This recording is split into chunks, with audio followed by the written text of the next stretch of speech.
Salut à tous, on se retrouve avec Axel Rohar qui a fait top 8 au Méga Régional numéro 1 au YCS Londres. Salut Axel, alors qu'est-ce que tu jouais? J'ai joué à Salamandrite. Ok, donc on va voir la liste. Ouais, du coup j'ai joué une gazelle, un falco, deux jaguars, 3 spinny, 3 foxy, 3 buffleurs, une debug et un Searchiver. Ok. Tout ça c'est l'engine en monstre. J'ai rajouté L avant le tournoi, avant je jouais Foul, mais j'ai mis debug parce que je pense que tu as besoin d'un starter en plus dans le deck. Et avant je jouais 2 Searchiver, mais j'en ai cut un et j'ai mis un Foolish parce que Foolish dans l'idée c'est exactement la même chose, c'est à dire que si tu as besoin d'un Searchiver précisément tu peux le Foolish avec Foolish, mais en plus ça peut se transformer en Entrap si tu as vraiment une bonne main, ou ça peut être un Spinny, un Jaguar, quelque chose de mieux en fait. Et voilà, après l'Engine Salah il est un peu classique, voilà, Engine Salah un peu normal en ce moment. Ok. Et tu jouais de Jaguar pour une raison particulière?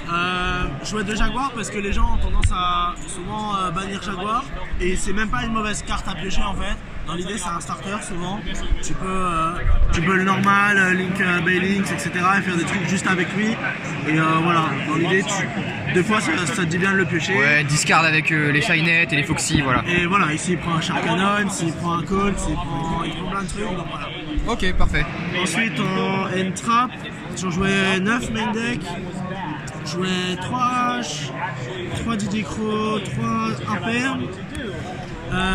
Didi Crow, je pense que c'est la seule N-Trap, ça on va dire que c'est peu... j'ai pas besoin d'argumenter sur ça je pense. Par contre je peux argumenter sur Didi Crow. Je pense que c'est une des meilleures trappes actuellement parce que en fait elle touche les decks qui sont, je pense, les meilleurs decks du jeu pour l'instant. Elle touche Salah, elle touche Orcus Pur, elle touche Lunalight Orcus. Genre Normal Chic, Envoie Marten, Tiger tente d'esprit Marten, ça prend Didi Crow, ça fait du moins 3 genre. Et voilà, contre Salah c'est incroyable, en miroir si tu la pièges ça donne un avantage de ouf.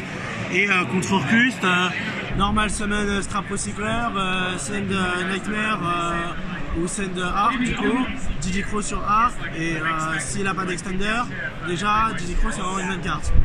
Et même contre Striker ça reste très très bon. Même contre Striker tu peux la résoudre, il n'y a que contre Thunder Pure où elle est dure à résoudre, tu peux la résoudre que sur la fusion, mais dans l'idée elle est jamais morte en fait.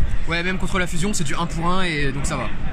Voilà, après contre les deck stall par contre, genre Draco, Subterra, etc. elle est vraiment morte. Mais bon, tu peux pas. Les decks tier 1 c'est pas ces decks là, donc je pense que t'es obligé de jouer ça. Faut faire des choix et t'as fait le choix de le jouer et ça a réussi. C'est ça. Les one-off, un Sanctuary, un Wheel, un Circle, c'est le one-off Salamandrite. Je joue qu'une Wheel parce que les gens souvent la jouent à plus de 1 parce qu'ils pensent que c'est un moyen de jouer autour de Nibiru, mais pas vraiment en fait. C'est juste, ça atténue un peu le fait que t'aies pris Nibiru. Genre quand tu prends Nibiru, tu fais Wheel et au mieux tu finis sur un Soleil Tool. Ok. Ensuite 3 mining, Foolish comme j'ai dit tout à l'heure, et donc ça c'est de l'engine. 3 super poly parce que c'est une des meilleures cartes. Going seconde, elle peut OTK si tu joues deuxième, enfin du coup si tu joues deuxième elle peut OTK. Elle break les boards, contre Arcus elle est insane, contre Thunder Pure elle est très forte si le mec joue pas autour, contre Salah c'est une des meilleures cartes du match-up, et Going First c'est une très bonne back roll, le mec est obligé de jouer autour, s'il joue pas autour il se la prend, et en général quand tu la résous si le mec a pas joué autour c'est game.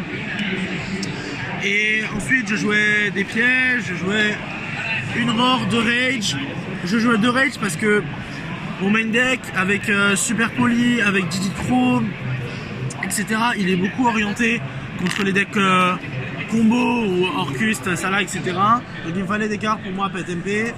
Rage c'est une très bonne carte, même à discard sur mining, etc. À discard sur Foxy, ça fait du plus. Et du coup je jouais Trap Trick. Comme ça je pouvais set rage, et du coup je jouais 2 Sanctum, un Scythe main deck.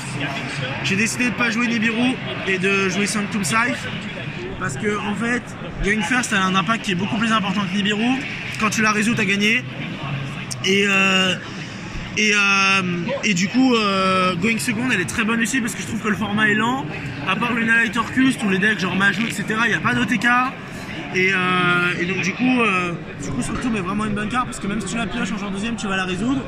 Et du coup, je jouais un trap trick pour pouvoir jouer 3 Sanctum et 3 Rage. Du coup, et elle te poke Transcience aussi si besoin.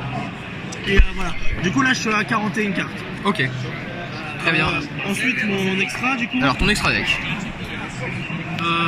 3 Baylix, 3 Wolf, 2 Hitleo, ça c'est Standard. les Salas, il y a un Stalio, Phoenixita. Il y a beaucoup de gens qui commencent à cut Phoenix. Moi je pense qu'il faut pas parce que les decks à Bacro, genre Draco ou Subterror, en fait Phoenix tu vas en avoir besoin peut-être une game sur 10, une game sur 15. Et la game où tu en as besoin, si tu l'as t'as gagné, si tu l'as pas t'as perdu. Je pense qu'il est trop important, qu'il mérite sa place dans l'extra. Voilà. Dans tous les tournois, t'as un moment où t'as besoin d'un Phoenix et si tu l'as pas, tu vas perdre cette game. C'est Et même pas totalement vrai, il y a des moments où t'en as même pas besoin dans un tournoi, mais il y a un tournoi où tu vas en avoir besoin pour gagner la finale. Genre. voilà. Et un Borload, parce qu'il faut un monstre qui passe les monstres qui ont plus de 3000 ou les monstres qui sont pas targetables et tout, genre la Link BLS, elle est pas targetable, pas destructible par effet de carte, donc le seul moyen de la passer c'est Borload. Enfin, dans mon extra, il y a d'autres gens qui jouent d'autres cartes, moi je joue Borload. C'est comme Phoenix, c'est une carte tu en as besoin de temps en temps et Voilà, elle va te permettre de gagner une game que tu aurais pas gagné sinon. Bah, par exemple là, sur l'event je l'ai sorti une fois, sur le main event je l'ai pas sorti, et pourtant si je l'avais pas eu au moment où je l'ai sorti, j'aurais perdu. Ok. Dweller et les deux targets à Super Poly du coup, Voilà. parce que je suis Super Poly main deck. Voilà. Alors le side deck maintenant. Le side, 3 Lancea, c'est soit 3 Lancea soit Gnome, mais Lancea c'est logique parce que je descends tout le main deck. 3 Nibiru parce qu'on peut pas passer de la carte en miroir, elle est trop forte, et comme je joue pas main deck, je joue en side. 3 Mind Control, Going Second, je la side contre tout. Il n'y a pas un match-up où Going Second prend pas Mind Control. La carte elle est trop forte contre tout, genre.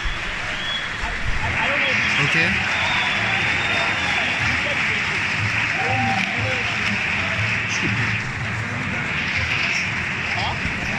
No, not yet. We're just waiting. You still waiting? Vas-y, on reprend. Ensuite, du coup 3 Twin Twister et 3 Cosmic. Comme je le répète depuis tout à l'heure, les decks à Bacro, avec True Draco, Subterror, etc. ça représente comme une bonne partie du jeu maintenant. Et mon main deck est vachement orienté contre Orcus, Lunalight Orcus, Thunder Dragon et Salah. Mais très peu contre les decks genre True Draco, etc. Donc il me faut absolument au moins 6 cartes de side pour battre ces decks. Et voilà, je suis tombé contre 2 Subterror, je suis pas tombé contre Draco, je suis tombé contre Striker et tout, et ces cartes là c'était vraiment important. Voilà. Ok, bah merci Axel. Est-ce que tu as un mot à ajouter? Non, j'ai des personnes à remercier quand même. Du coup, merci beaucoup à Tristan et Gabriel parce que j'ai fait la liste avec eux. Et voilà, Gabriel qui m'a beaucoup aidé, Tristan aussi pour le playtest. Merci beaucoup à eux, sans eux, je serais à 10 000 km de cette liste-là. Merci à la Team Legacy, forcément. Merci à The Friend Shop, notre sponsor sur Card Market, voilà, qui m'a prêté beaucoup de cartes, genre.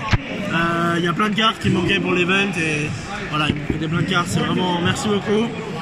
Et voilà, merci à tous ceux qui m'ont accompagné, merci à toi Nathan qui filme, et merci à Lohan et tout, surtout, oh oui, Lohan! Lohan et Lonis. Lohan et Lonis, bon Lonis, on le remercie, voilà. Et Où Lohan, tu es, où que tu sois Lonis, on te remercie. Et Lohan pour son super dé, tu vas avoir des chances, et son full center, voilà, merci beaucoup Lolo. Bon voilà, Merci à toi. et merci beaucoup, On se retrouvera pour un prochain deck profile avec Axel, j'espère. j'espère aussi.